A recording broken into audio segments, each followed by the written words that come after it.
दोस्तों इमेजिन करो, आप एक छोटा सा सीड लगाते हो, धीरे धीरे वो एक घना शानदार पेड़ बन जाता है। एक ऐसा पेड़ जो सिर्फ छाया ही नहीं बल्कि फल भी देता है, बार बार, वो भी बिना मांगे। अब सोचिए, अगर आपका पैसा भी इसी तरह से ग्रो करे, ना सिर्फ बढ़े बल्कि आपके सपनों को एक शानदार रियलिटी में बदल दे। दोस्तों ये कोई फैंटेसी नहीं है, ये है 732 रूल ऑफ कंपाउंडिंग की ताकत। जी हाँ, एक ऐसा फॉर्मूला जो आपके पैसों को लगातार खुद ब खुद डबल ट्रिपल करने की ताकत रखता है, आपके पैसों को लगातार बढ़ाने की पावर रखता है। तो क्या आप रेडी हैं इस फॉर्मूले की ताकत को जानने के लिए? तो चलो मिलकर इस रूल को समझते हैं और आपके सपनों का वो फाइनेंशियल पेड़ का सीड लगाते हैं। तो दोस्तों 732 रूल ऑफ कंपाउंडिंग को अच्छे से समझने के लिए हम एक कहानी का सहारा लेते हैं। ये कहानी है ईशा और राहुल की, जो कि पड़ोसी होने के साथ साथ अच्छे दोस्त भी थे। दोनों दोस्तों का बचपन एक साथ बीता, दोनों ने सेम स्कूल में साथ में पढ़ाई की और अपना पूरा बचपन साथ में बिताया। लेकिन 12th की पढ़ाई के बाद निशा ने कंप्यूटर इंजीनियर बनने का रास्ता चुना और राहुल ने इलेक्ट्रिकल इंजीनियर बनने का फैसला लिया। दोनों के रास्ते यहाँ से अलग अलग हुए, लेकिन इत्तेफाक की बात ये थी दोस्तों कि पढ़ाई पूरी होने के बाद दोनों की एक साथ ही नौकरी लगी थी और उस वक्त उन दोनों की एज 25 साल ही थी। इवन उन दोनों का पैकेज भी बिल्कुल सेम था, जिसमें इनकी सैलरी 35,000 रुपए पर मंथ थी। इस नौकरी की खुशी में दोनों दोस्तों ने एक दूसरे से मिलने का प्लान बनाया। एक शाम पार्क में धूप ढलते समय दोनों दोस्त मिले।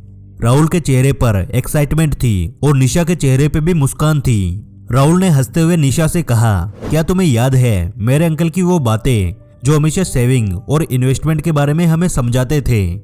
निशा ने अपनी मुस्कान के साथ जवाब दिया, हाँ राहुल, मैं कैसे भूल सकती हूँ। तुम्हारे अंकल हमेशा कंपाउंडिंग की पावर को समझाते थे। वो कहते थे अगर हम सही टाइम पे शुरुआत करें तो छोटी सी सेविंग भी एक दिन करोड़ों में बदल सकती है। राहुल ने एक्साइटेड होकर कहा, बस वही बात है, अब समय आ चुका है उनकी दी हुई नॉलेज को अपने जीवन में लागू करने का। मैं अब अपनी इन्वेस्टमेंट जर्नी शुरू करने वाला हूँ, देख लेना अगली बार जब तुमसे मिलूंगा तो करोड़पति बनकर ही मिलूंगा। लेकिन फिर उसे निशा की कंडीशन याद आ गई और उसने धीरे से कहा, शायद तुम्हारे लिए ये थोड़ा मुश्किल होगा क्योंकि तुम्हारे पापा अब इस दुनिया में नहीं है, तुम्हारे परिवार का पूरा खर्चा तुम्हारे कंधों पे है। जिस पर निशा कुछ भी नहीं कहती है और मुस्कुरा देती है और दोनों दोस्तों की मुलाकात यहीं पे खत्म हो जाती है। अब कहानी 10 साल आगे बढ़ती है और राहुल और निशा की मुलाकात एक कॉमन फ्रेंड की शादी में होती है। दोनों दोस्त एक दूसरे को देखकर काफी खुश होते हैं। शादी में मिलने के बाद वो प्लान बनाते हैं कि अगले दिन वो एक कैफे में मिलेंगे और वहां पे बैठकर अच्छे से बातें करेंगे। राहुल काफी खुश था क्योंकि अब तक उसने अपने इन्वेस्टमेंट से काफी अच्छा खासा पैसा बना लिया था और वो ये बात निशा को बताकर प्राउड फील करना चाहता था। इसलिए निशा जैसे ही कैफे में पहुंचती है, राहुल उसे बड़ा खुश होकर बताता है कि देखो निशा, मैंने कहा था ना जब भी तुमसे मिलूंगा तो करोड़पति बनकर ही मिलूंगा। मैं करोड़पति तो नहीं बना, लेकिन जब मेरी एज 55 हो जाएगी तब मैं लगभग 3.5 करोड़ रुपए के साथ रिटायर होने वाला हूँ। जिस पर निशा मुस्कुरा देती है। तब राहुल कहता है, तुमने कुछ पैसे सेव किए या नहीं? तब निशा कहती है, ऐसा नहीं है, मैंने पिछले 10 सालों में इन्वेस्टमेंट किया और मैं अपनी 45 की एज में ही 3.5 करोड़ रुपए से ज्यादा पैसे कमाकर रिटायर हो जाऊंगी।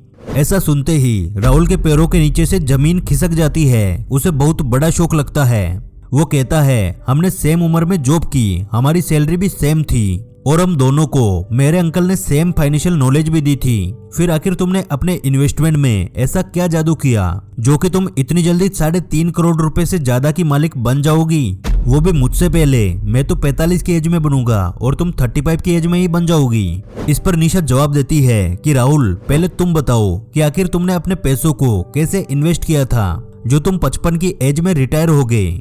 ये सुनकर राहुल बताना शुरू करता है, जैसा कि तुमको पता है मेरी सैलरी 35,000 रुपए पर मंथ थी और मैंने 25 की एज से इन्वेस्टमेंट शुरू की थी। तो मैंने इन्वेस्टमेंट के लिए 70-20-10 का रूल चुना, जिसका मतलब ये हुआ कि अपनी इनकम का 70% अपनी जरूरतों में खर्च करता हूँ, 20% इन्वेस्टमेंट करता हूँ और बचा हुआ 10% अपने एंटरटेनमेंट के लिए खर्च कर देता हूँ।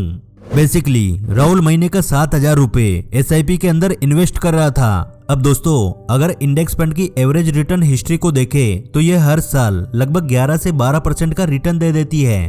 लेकिन राहुल को उसके अंकल ने जो नॉलेज दी थी उसका इस्तेमाल करके उसने अपने पैसों को इस तरह से इन्वेस्ट किया था कि उसे हर साल 14% का एनुअल रिटर्न मिल रहा था। राहुल ने अपने 7,000 रुपए की इन्वेस्टमेंट को अलग अलग हिस्सों में डिवाइड कर रखा था। वो अपनी इन्वेस्टमेंट का 70% यानी 4,900 रुपए निफ्टी 50 इंडेक्स फंड में इन्वेस्ट कर रहा था, 1,400 रुपए मेडिकेप 100 कंपनीज में और 700 रुपए स्मॉल कैप कंपनीज में इन्वेस्ट कर रहा था, जिससे उसे लगभग 14% का एनुअल रिटर्न मिलता था, जिस वजह से 40 की एज में उसके पास 43 लाख रुपए जमा होने वाले थे, जो कि 50 की एज में पहुंचते पहुंचते 1,90,00,000 रुपए में बदल जाते और 55 की एज तक उसके पास टोटल अमाउंट होता 3.5 करोड़ रुपए से ज्यादा, जिसके बाद उसने अपने रिटायर होने का सोचा था। ये सब सुनकर निशा ने कहा, राहुल तुम्हारा रिटायरमेंट प्लान तो काफी अच्छा है। इस पर राहुल हामी भरता है, लेकिन फिर भी वह कहता है कि मुझे तुम्हारा प्लान जानना है। आखिर कैसे तुम 45 की उम्र में लगभग 4 करोड़ रुपए के साथ रिटायरमेंट लेने वाली हो। तब निशा बताती है कि जब मैंने तुम्हारे साथ ही जॉब शुरू की तब मेरी सैलरी 35,000 रुपए पर मंथ थी, पर घर का सारा खर्चा निकालने के बाद मैं उतना पैसा बचा नहीं पा रही थी जिससे मैं करोड़पति बनकर रिटायरमेंट ले सकूं। इसलिए मैं जिस फील्ड में जॉब कर रही थी मैंने उस फील्ड से जुड़े और भी हाई स्किल वाले कोर्सेज सीखना शुरू कर दिए। जैसे जैसे मेरी स्किल बढ़ी मेरा प्रमोशन होता गया और फिर 3 साल के अंदर यानी 28 की एज में मेरी सैलरी बढ़कर 70,000 रुपए पर मंथ हो गई। इस पर राहुल निशा को टोकते हुए कहता है कि मेरे अंकल ने तो हमें सिखाया था कि पैसे को कंपाउंड करने के लिए समय सबसे इम्पोर्टेंट होता है और तुमने शुरुआत के 3 साल बिना इन्वेस्टमेंट के बर्बाद किए, लेकिन फिर भी तुम मुझसे आगे निकल गई। वो कैसे हुआ? इस पर निशा कहती है, हाँ तुम सही कह रहे हो राहुल, अंकल की ये सीख मुझे याद है, इसलिए मैंने अपनी फाइनेंशियल नॉलेज को एक स्टेप आगे ले जाने के लिए ढेर सारी रिसर्च करी और फाइनेंशियल नॉलेज वाली बुक्स पढ़ी और फिर मुझे बुक्स से पता लगा कि एक ऐसा तरीका भी है जिससे कम समय में कंपाउंडिंग के जरिए करोड़ों कमाए जा सकते हैं। निशा आगे बताती है कि मैंने 28 की उम्र में इन्वेस्टिंग के लिए 732 रूल ऑफ कंपाउंडिंग का इस्तेमाल किया। निशा कहती है, मैंने महीने का 30,000 रुपए SIP के जरिए इंडेक्स फंड में इन्वेस्ट करना शुरू किया, लेकिन यहाँ मैंने वो गलती नहीं की जो कि तुमने की थी। राहुल बोलता है, कैसी गलती? इस पर निशा जवाब देती है, मैंने अपने इन्वेस्टमेंट अमाउंट को हर साल 10% बढ़ाया, यानी मैंने स्टेप अप SIP की।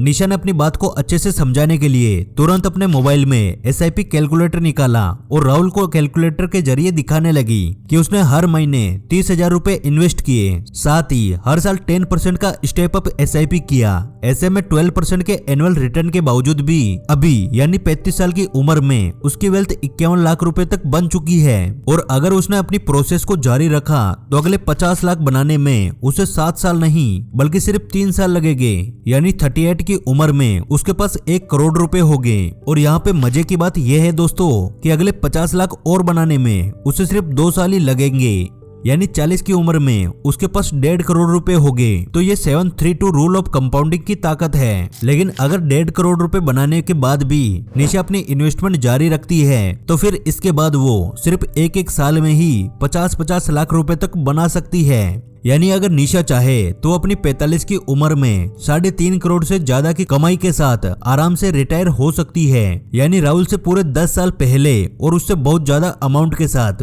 राहुल को जैसे ही निशा के इन्वेस्टमेंट प्लान का पता लगा उसे एहसास हुआ कि उसने इन्वेस्टमेंट करने में कितनी बड़ी गलती कर दी, लेकिन अब देर हो चुकी थी। लेकिन दोस्तों आपके लिए अभी देर नहीं हुई है। आप 732 रूल ऑफ कंपाउंडिंग को जरिए सिर्फ 12 साल के अंदर ही करोड़पति बन सकते हैं। 732 रूल ऑफ कंपाउंडिंग जो कि ये समझाता है कि आपको अपनी इन्वेस्टमेंट के शुरुआती 7 सालों में बिल्कुल ही कम ग्रोथ नजर आएगी, लेकिन अगर आप इसे जारी रखते हो तो अगले 5 साल में आपका पैसा डबल और फिर अगले 2 साल में आपका पैसा ट्रिपल हो जाएगा।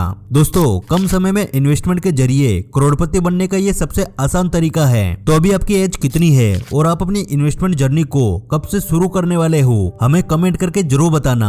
साथ ही वीडियो में कुछ नया और कुछ अच्छा सीखने को मिला तो दोस्तों वीडियो को लाइक करना, क्योंकि आपके एक लाइक से हमें और वीडियोस बनाने का मोटिवेशन मिलता है। और हमारे साथ हमेशा ऐसे ही जुड़े रहने के लिए आप हमारे चैनल द योगी को सब्सक्राइब कर लीजिए। जल्दी मिलेंगे अगली वीडियो में।